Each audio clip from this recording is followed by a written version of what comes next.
Every Tuesday morning, before the sun had enough strength to pierce the thin veil of mist draping over the rooftops of Mont Georgia, the older man in the frayed military jacket was already sitting there on the window-side seat of a worn-down diner wedged between a pawn shop and a laundromat.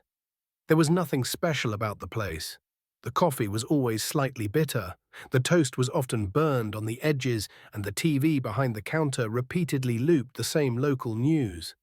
But to Raymond Miles, this was the last place where he still felt like he existed. He was 59, black, homeless, but every morning he shaved, rolled up his sleeves neatly, and greeted the waitress with a tired but kind smile. They called him Ray. No one at the diner knew precisely who he used to be, only that he always sat in that seat and ordered the same breakfast: scrambled eggs, grits, 2 strips of bacon and toast, if it wasn't burnt black coffee. No sugar, never complained. Jessica Lane, the main waitress, was the first to smile at him every morning. She was in her 30s, a single mother of 2, juggling her job like a traffic controller at rush hour. "We've got peach cobbler today, Mr. Ray, only if it's not as sweet as chemical sugar. So eggs and grits it is." She knew he had never changed his order, but she still asked out of respect. Frank Doyle, the diner's owner, grey-haired and pot-bellied, often muttered behind the counter, "Someone like Ray, he could run this place better than me, without even needing a sign out front." And Jessica would answer softly, as if to no one in particular, "He's the reason I'm still working here." Out there, people saw Raymond as just another wandering older man, silent, invisible. But he was part of the rhythm in this little diner, amidst the clinking of cutlery and the smell of frying oil. A part that was respected, even if only in silence. Ray didn't talk much. He sat hand-wrapped around a chipped ceramic mug, eyes fixed on the TV, airing a segment about veterans being denied benefits. He didn't react. I just took a slow, deep breath and then looked out the window where cars began rolling past, where people stepped into their day without remembering a man who once stood on the front lines. By around 8:30 a.m., the bell above the glass door rang, not with the familiar jingle of a breakfast regular, but with a heaviness that dimmed the air inside the diner. 2 men walked in. No one had to look twice to know they were cops. Travis Benton, tall buzzcut, walked like a former college football player who believed he was the center of every room. Mike Keller was shorter, square-jawed, holding a clipboard like he was collecting the world's errors for an end-of-day report. Jessica behind the counter saw them first. Her smile appeared instantly, the kind of service smile she'd mastered through reflex. "Good morning, officers." Usual table, no response. Benton had already spotted Raymond, his eyes locked onto the veteran like he'd found a stray thread on an otherwise tidy scene. The room seemed to shrink. He walked over, his voice sharp and clipped. "Are you a customer here?" Raymond looked up, slowly nodding. "Yes." "You ordered something: coffee. Breakfast's being prepared." Keller glanced around the counter. "You got a receipt?" Jessica stepped forward, voice still light but now edged. "He's a regular. I took the order. It's being made in the back." Benton didn't look at her. "I didn't ask you." Jessica fell silent. Frank gestured for calm from behind the counter, but his gaze was razor-sharp. Raymond stayed seated, unmoved. "I paid. She can confirm." Keller interjected, "Do you have identification?" Raymond calmly unzipped his jacket and pulled out a worn leather wallet which was cracked with peeling corners. He took out a small card and slid it across the table, a Veterans Affairs ID. Benton picked it up, flipped it over, and then gave a small laugh, not out of amusement, but out of contempt. "This all you got?" "It's all I need." Keller snorted as if he'd just heard a bad joke. "Sure. We'll see about that." Inside the diner, voices dropped, eyes shifted. A young couple looked down at their pancakes. A delivery guy near the door took a step back. No one spoke. Everyone knew things were going wrong and fast. Keller stepped closer, eyes scanning Raymond like analyzing a suspect file. "How long have you been sitting here?" Raymond glanced at the wall clock. About 30 minutes, planning to stay much longer, a brief silence. Then the reply soft as breath but sharp enough to make the whole room feel a line had been crossed until I finish my breakfast. Like everyone else. Right then, Jessica returned with the plate of scrambled eggs, grits, 2 strips of bacon and toast that had not burned. She set it in front of Raymond, trying to keep her hand from trembling. "Here's your breakfast, Mr. Miles." Benton squinted at her. "So he ordered already." Jessica lifted her head firm. "He does every week. Pays cash. Polite. Never causes trouble." Keller crossed his arms. "You're homeless, right?" Raymond nodded slowly. "I don't have a house, but I have a place I belong." Benton smirked. "You sound clever." Raymond didn't respond. He picked up his fork and cut into his eggs as if nothing around him could interrupt the breakfast he'd waited a whole week to enjoy. Raymond Miles slowly chewed the first bite of egg. He didn't look at the 2 officers who were practically hovering or the wary stares from nearby tables. He bowed his head, scooped up a bit of grits, then set down his fork and wiped his mouth with a paper napkin. And then he looked straight at Benton. "I served twice in Iraq, came home and worked as a security guard at a plant in Montgomery until my knees gave out. I don't steal, I don't beg, I paid for this breakfast. So why are you speaking to me like I broke into someone's home?" The entire diner went dead silent. Benton laughed in a dry metallic sound like rock scraping steel. "Calm down, we're just doing our job, making sure everything's by the book." Jessica stepped up again, her voice firmer this time. "Then check the register. I just punched in his order." He paid in full. "What more do you want?" No one responded. Keller flipped open the small notebook in his hand. "Your name, sir. It's on the card. I want to hear you say it." Raymond exhaled as if tired from repeating the same truths his entire life to ears that never really listened. "Raymond Miles. Date of birth, February the 10th, 1965. Keller nodded and walked back toward the patrol car. Benton remained standing stiff like a statue carved with suspicion. Frank, the diner owner, stepped forward, grease still on his hands, wiping them on his apron. "Could you gentlemen step outside for a moment? I want to speak privately with my customer." Benton waved him off. "We're conducting official business, sir." "No," Frank said, and his voice was clear and steely for the first time. "You're harassing a veteran." No one replied. No one needed to. Raymond gently pushed his plate forward as if he'd had enough. Quietly, he reached into the inside pocket of his jacket, not for the ID this time, but for something else, a scratched-up flip phone, so outdated it looked like it time-traveled straight out of 2008. Benton stared. "What's that?" Raymond didn't answer. He opened the phone with one hand and thumbed a preset speed dial number with just one press. Frank leaned in. "Raymond." But Raymond held up a single finger, signaling, "Wait." The call connected. He held the phone to his ear, and in a calm, low voice without a hint of tremble, he said, "It's happening again." Then he folded the phone shut and set it on the table next to the napkin. No one understood what had just happened, but the atmosphere in the room instantly changed, as if something invisible had just entered with the radio waves. Benton narrowed his eyes, skeptical.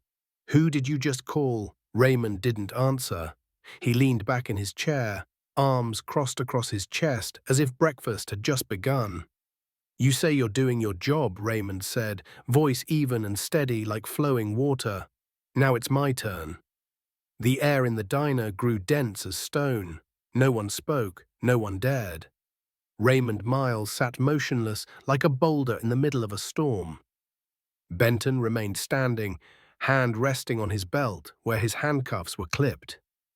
His eyes flicked to the flip phone on the table, such a small object yet suddenly more intimidating than the gun on his hip. "I'm going to have to ask you to get up and come outside with me." Benton's voice quivered slightly now. Frank, the diner's owner, stepped forward, voice unwavering. "No, unless you arrest him, he stays right here to finish his breakfast like everyone else." Keller re-entered carrying a tablet. "Name matches. System confirms veteran honorable discharge, 2 tours in Iraq, Bronze Star recipient. Benton frowned, but he's homeless. No fixed address correct, Keller replied, previously fined for loitering without purpose in Albany. Benton nodded like he'd finally heard what he'd been hoping for. So he's a drifter, doesn't belong in a place like this. Jessica slammed her order pad onto the counter. He's a regular. We've had people sit here for 3 hours with 1 cup of coffee and you never said a word. But with him, a man who served this country, you come in like you've caught someone stealing a wallet. Benton turned to her, raising a warning finger. I suggest you stay out of this. This doesn't concern you. You don't have the right to suggest anything in my workplace, Jessica replied, lips pressed tight, eyes flashing with the anger she'd held all morning. Raymond still said nothing, but his finger tapped lightly on the table, 1, 2, 3 beats. Not out of rage, but that old exhaustion soaked into his bones, tired of proving he wasn't a threat just for existing. Benton took half a step forward, hand grazing his cuffs. That's enough. Get up. Raymond rose slowly. Just then the diner door swung open so forcefully that the bell clanged against the glass but couldn't even ring clearly. Everyone turned. A man walked in, his mid-40s, wearing a dark wool coat, crisp suit, light grey tie, and hair clipped short like he'd just stepped out of the military. No badge, no weapon. But the authority he carried followed him in like a command to stand at attention. He didn't ask for directions, didn't scan the room. He walked straight to Raymond Miles's table. Pulling a small leather wallet from his coat, he flipped it open and angled it toward Benton Nathan Briggs, Deputy Director, U.S. Department of Justice. The whole room held its breath. Benton froze, hand still hovering over his belt. Keller swallowed audibly. Briggs didn't raise his voice. His tone was soft but hard as steel. Officers, I want your badge numbers right now. Keller stammered, Sir, we were just responding to a civilian report. No, you weren't.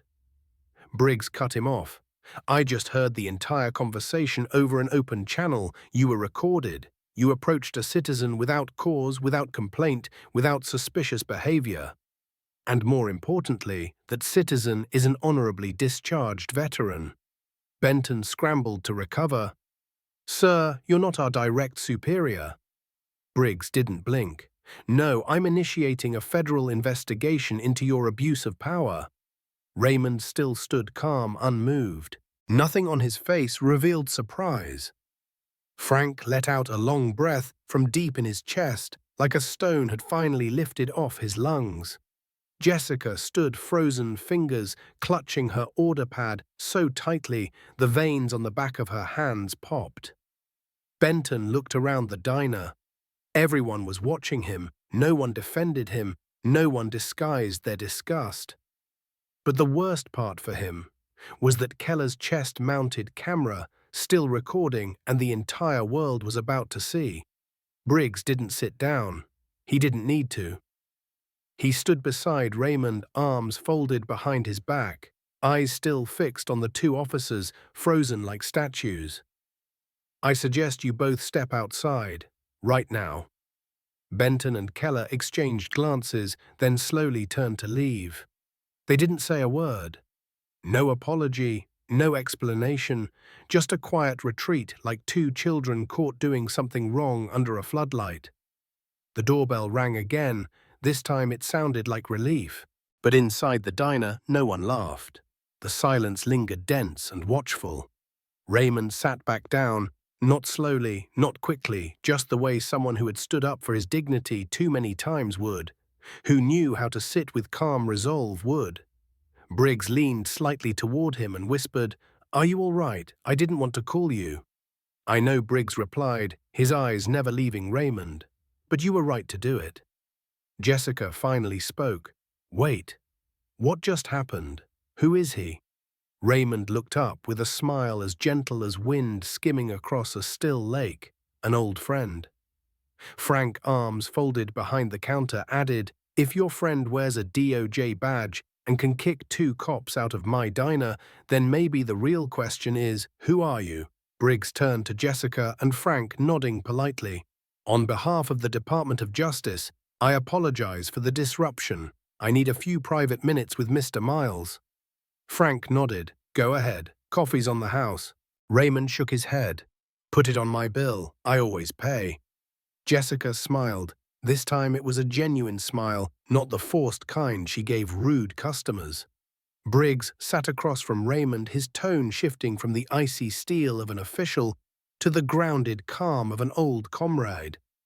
You know this isn't stopping here, right? I wasn't looking for anything. Just wanted to eat breakfast in peace. And that's exactly why the whole country's about to know your name.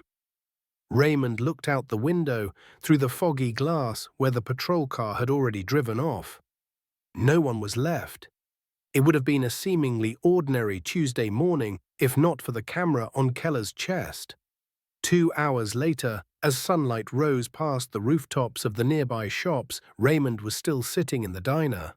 But the diner wasn't the same. A teenage girl in a hoodie walked in, phone glued to her hand like it was part of her body. You're him, aren't you? Raymond looked up. I'm sorry, you're the guy in the video. At this diner, the cops, you made a call.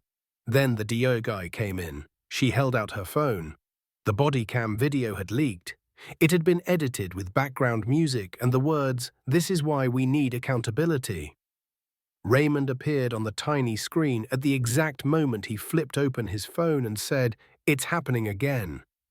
The entire world was watching that moment. The entire world was sharing its fury, moved and outraged.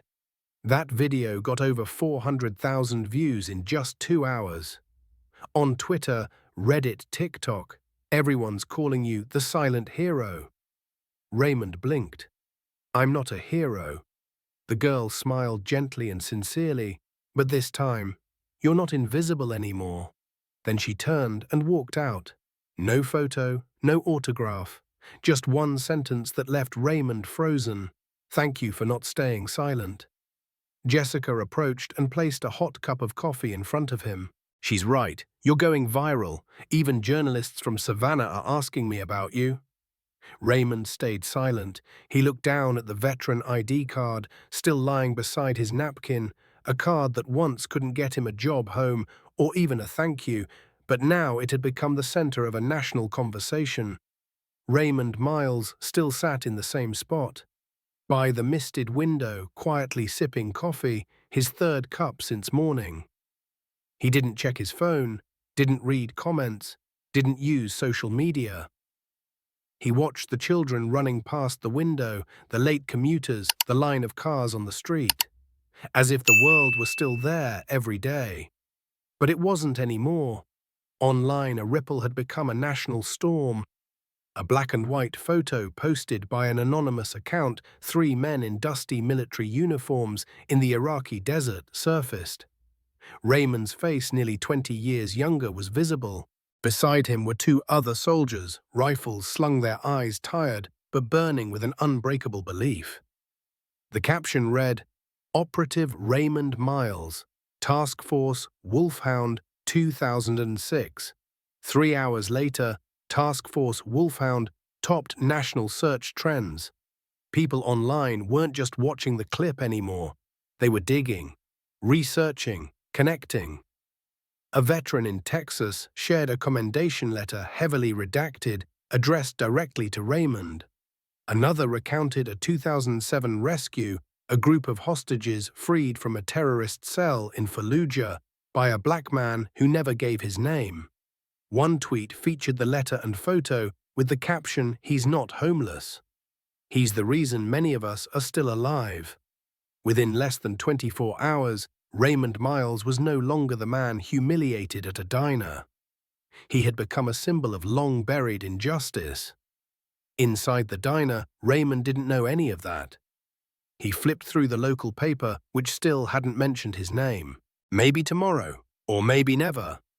The phone rang. Briggs, you should brace yourself. For what the whole country wants to know who you are. Congressional offices are calling me. Retired generals in DC want to shake your hand. A non-profit wants to buy you an apartment. Raymond closed his eyes for a quiet moment. Then he let out a soft laugh, not because it was funny, but because all of it felt bitter. I just had breakfast. I didn't do anything. Exactly, Briggs replied, and that's why they can't look away. Outside, names like Langley and Rhee had been replaced by Travis Benton and Mike Keller. Social media had found everything: old records, racist Facebook comments, even long-buried complaints ignored by the system. At his table, Raymond received a small box from Jessica. "Someone from the VA center left this for you." Raymond opened the lid. Inside, a clean dress shirt, a brand new pair of shoes, a smartphone preloaded with emergency contacts, and a handwritten note: "Thank you, Sergeant Miles, someone you once saved." Raymond stared at the shoes he hadn't dared to buy for 7 years because that money could feed him for an entire week. He didn't need gifts. He had only ever wanted one thing: to be seen. Frank called out from behind the counter without turning around. "Ever feel like nobody sees you until it's too late?" Raymond replied, voice soft as breath. "Almost. Every day." That was the first time Jessica saw that look in Raymond's eyes, which were not quiet anymore, glowing with a deep pain hidden for far too long. But Raymond didn't know that outside a wave was rising. Not because he was a victim, but because for the first time society couldn't look away. He never demanded to be seen. But now the whole world had no choice but to see. Early Thursday morning, just 3 days after the fateful breakfast at Henry's Diner, the name Raymond Miles appeared on front pages across the country. Not under the headline, "Homeless Man Causes Disturbance," as many once assumed, but in the section titled, "The Story America Must Not Forget." Outside the Montgomery County Police Department headquarters, there were no megaphones, no bullhorns, just a long line of people, young and old, black and white veterans and students standing in silence, holding handwritten signs: "I am Raymond Miles." Silence is no longer an option. Politeness is not submission. No shouting was needed. Presence itself was the loudest statement. On television, a bold headline scrolled across the screen: "Mon Police DPE launches internal investigation into incident involving veteran Raymond Miles." Behind the cameras, the digging had begun. And what they found was not just a body cam clip, but a sprawling network of complaints, allegations, and cover-ups. Travis Benton, the officer from the video, had a history: 6 official reports, 3 cases of missing supporting documents, 2 internal complaints marked improperly handled. Mike Keller had a cleaner file, but had once been accused of pressuring a church to remove homeless individuals during a cold night. When news outlets published screenshots of Benton's old racist Facebook posts, public sentiment shifted from outrage to unforgivable. The police department held a press conference. The chief tried to keep his voice steady. "We take all community feedback seriously. The incident involving Mr. Raymond Miles is being thoroughly investigated," but his eyes betrayed uncertainty. The speech sounded like a legal team had drafted it, cold, detached, and far too late. Meanwhile, Raymond Miles was still at Henry's Diner in the same window seat. Frank, the owner, stood behind the counter pouring coffee while watching the crowd outside. Jessica, balancing a stack of plates, paused beside Raymond. "Do you know you've got the whole city standing up?" Raymond shook his head. "I didn't do anything." "Exactly. And that's why no one can sit still anymore." A young man walked in, camera in hand. "Can I take your picture? I write for the school paper." Raymond looked at him, his eyes deep, as if they could see through generations. "You don't need my picture. You need to ask, why does this feel so familiar?" The young man froze, unsure how to answer. Raymond bowed his head and folded his napkin just like he did every morning. Elsewhere in the city, a group of high school students held handmade signs as school let out. "Thank you, Mr. Miles. You taught us what school never did." A white mother pushed a stroller past them, whispering to her daughter, "Remember this. When you see injustice, don't look away." Raymond's story was no longer just his. It had become a mirror, reflecting what society had long refused to face. We let people like Raymond stay invisible for far too long. Sunday morning. No cameras, no signs, no brigs, no reporters, no hashtags. Just a quiet morning at Henry's Diner, the way it used to be. The coffee was still bitter, the plates were still warm, the smell of frying oil and soft jazz from the old radio filled the air. Raymond Miles walked in, wearing his old military coat. The tear at the elbow was now stitched, and the seam was crooked but neat. Frank nodded, gesturing toward the usual table. Jessica, carrying a tray of eggs, looked up and smiled. "Good morning, Mr. Miles." Raymond nodded, but he didn't sit. He stood in the middle of the diner where everyone could see and gently tapped his knuckle against the wooden table. Once, twice, 3 times. No one had asked him to speak. No one knew what he was about to say. But when he began, the entire room fell silent. "I'm not a hero," he began, voice low and raw. "I didn't plan to become a story. I just came here like every Tuesday morning to order coffee, a plate of eggs, and sit by the window." He turned to Frank and Jessica. "Mr. Frank, Miss Jessica, you never looked at me like a problem, not like someone to be handled. You looked at me like a person." The diner felt sealed off from the outside world. Raymond looked around, letting his gaze move across every face, but not everyone sees that. Some people look at me and see a threat, see a nuisance, see something to push out the door. He placed a hand over the chest of his coat where his military badge used to be. "I wore this coat in the desert. I watched people I loved die in the sand, for a country that believed freedom was worth fighting for." His voice didn't rise, but every word landed like a drumbeat. "I didn't ask for honor. I asked for a seat. I didn't want a parade. I asked for a plate of food." He paused, took a breath. "And yet I still have to prove I'm worthy of sitting peacefully in a diner, eating the breakfast I paid for." The diner held its breath. Raymond stepped forward, standing in the middle of the aisle between tables. "I'm not the only one. There are thousands of millions just like me. No names, no videos, no one to stand up for them. Some are sleeping under church awnings. Some are slumped over in fast food booths. No one interviews them. No one thanks them. No one sees them." He raised his hand, not high, but high enough for everyone to notice. "Hear me when I say this, and remember it well. Being poor is not a crime. Being tired is not weakness. Asking to be treated like a human being is not disrespect." Jessica wiped her eyes, pretending it was just a blink. Frank stood behind the counter, coffee pot in hand, but no longer pouring. Raymond gave the room one final look. "Each of us carries a story no one sees. So next time you look at someone who doesn't seem to belong, maybe they belong more than you know." He nodded gently, then strolled toward his table. As if that speech was just part of the morning, like black coffee and grits. No one clapped. And none was needed, because some truths don't need applause to be acknowledged. 3 days after Raymond's speech at the diner, the story had yet to cool down. On television, experts debated the social impact of Raymond Miles.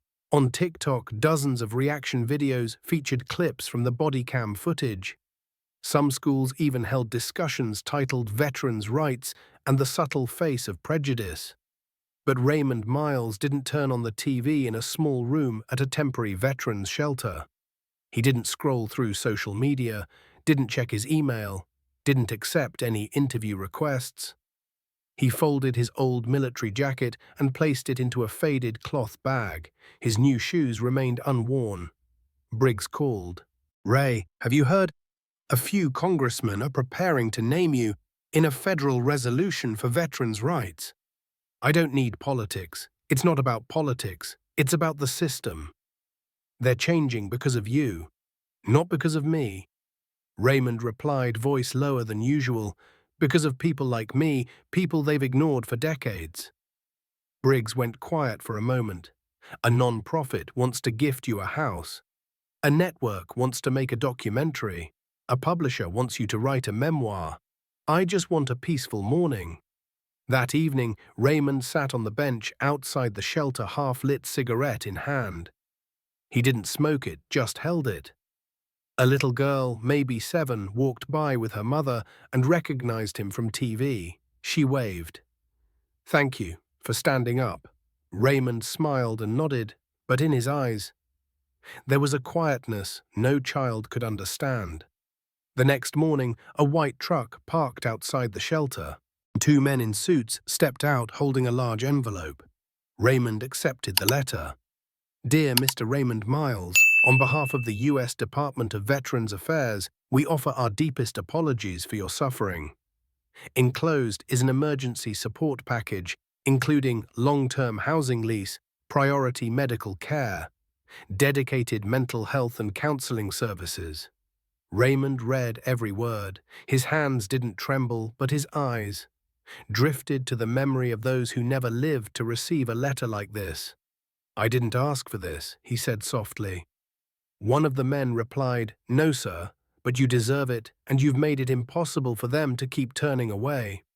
That weekend, Raymond moved out of the shelter. The new apartment wasn't large but had a window facing the park, a private kitchen, a real bed, a key that belonged to him. Frank gifted him a coffee maker. Jessica brought a handwritten note. "Not because you became a hero, but because you reminded us how to live right." Raymond looked around the new space, placed his cloth bag on the chair, silent, steady, but his eyes weren't entirely at peace. Because when the whole world looks at one man, they sometimes forget that man still needs to breathe. A week after moving into his new apartment, Raymond Miles began something no one expected. He volunteered at a local high school. No one nominated him. No press release was issued. Only an email from the principal to the faculty. "We have a special guest who wants to speak about life after military service and what students should know about honor silence and how to live with dignity in a prejudiced world." And so every Wednesday, Raymond showed up in a white shirt, hands steady, walking into Jefferson High's social history class. At first, the students didn't know who he was. No one introduced him as the man who made the police bow. No one called him the one who forced the DOJ to investigate.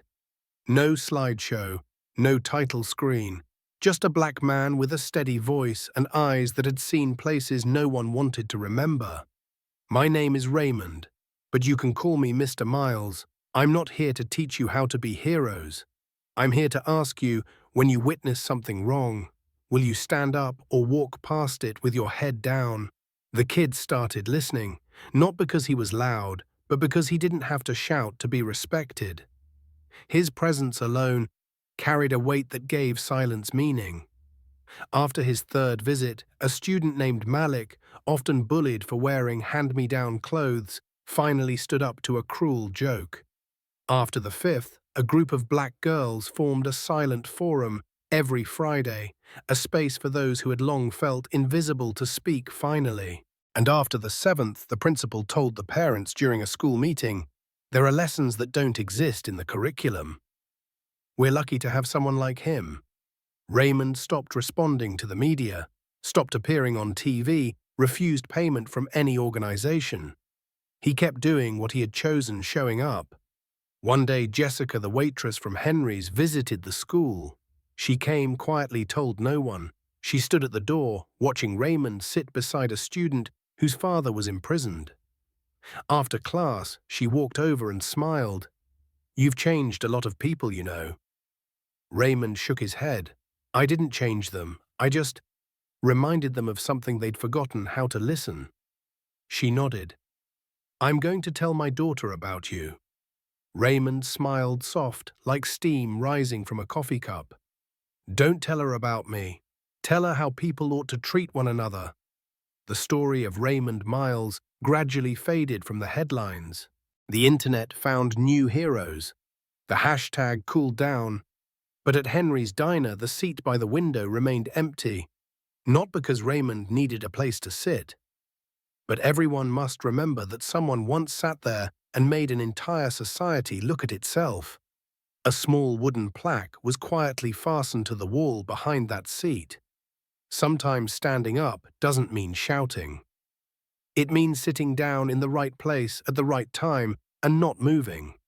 Raymond Miles. Not all heroes wear capes. Some wear old military coats, drink black coffee, and wait patiently for the world to see what it had long refused to admit. Respect should not come after someone is gone. It must come while they are still here, right before us.